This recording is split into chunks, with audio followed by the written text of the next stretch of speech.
Gemini, the month of secrets for you, important secrets. You know, the secret of secrets is to unearth those secrets, to differentiate yourself from other people.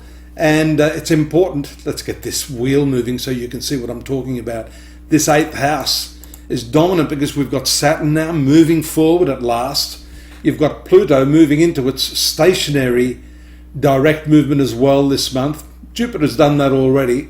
So whatever you've been trying to unearth, secrets to help you differentiate yourself from others, to give you the edge in the marketplace, to give you the edge even socially, then this is the month to do that. The important thing here that I just missed talking too much was the full moon taking place in the 11th house of social activity and also profitability, along with this social planet Mars being retrograde. And that's going to remain in that position for some time, probably till the early part of next year. And this is not a friendly planet, so you have to be extremely careful about dealing with friends, dealing with new acquaintances, dealing with groups, so on and so forth. So perhaps some of these secrets don't only reference the need to differentiate yourself in the marketplace, but you need to really differentiate yourself in terms of your worthiness for friendships and social acquaintances through this period. Notice here the movement also into the 4th house of Venus, friendly planet for you, hasn't been doing so well. Sorry, it's moved into this sign of Virgo, which is not doing so well, and continues to stay here for much of the month. And this is your domestic sphere.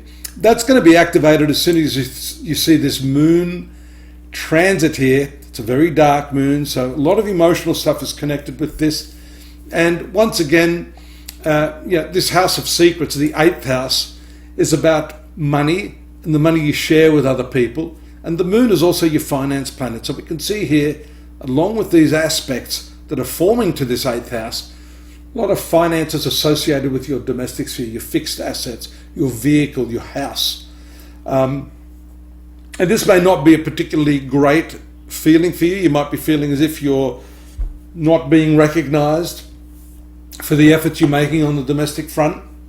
That can change, and we see that on the 17th here, the new moon taking place in your 5th house is a much, much better transit for you. You see it moving into the 6th house of debts and obligations with a retrograde Mercury as well. So that's your ruling planet. There we see you're having second thoughts, maybe about the locality of your work, maybe the way you've indebted yourself. It also has to do with your health. The 6th house is an important sector related to your health and well-being, often connected to the work you do. You must watch your health, especially with this 12th house Uranus still making its way through this part of your horoscope. It is impacting strongly. Anytime there's a planet connected to your ruling planet, then we have to say that there is a particularly strong vibration from that planet affecting you. Sudden impact. Wasn't that a movie by, I think it was Clint Eastwood. Could be some sudden impact going on there, especially with the joining of the sun, the solar transit into this part of your horoscope. More of a focus there on your work, your health, your diet, and of course your lifestyle. That's going to be very, very important for you this month. Watch the trine aspect forming here in the 10th house with Neptune. Look at the blue line there to these planets that we're talking about now.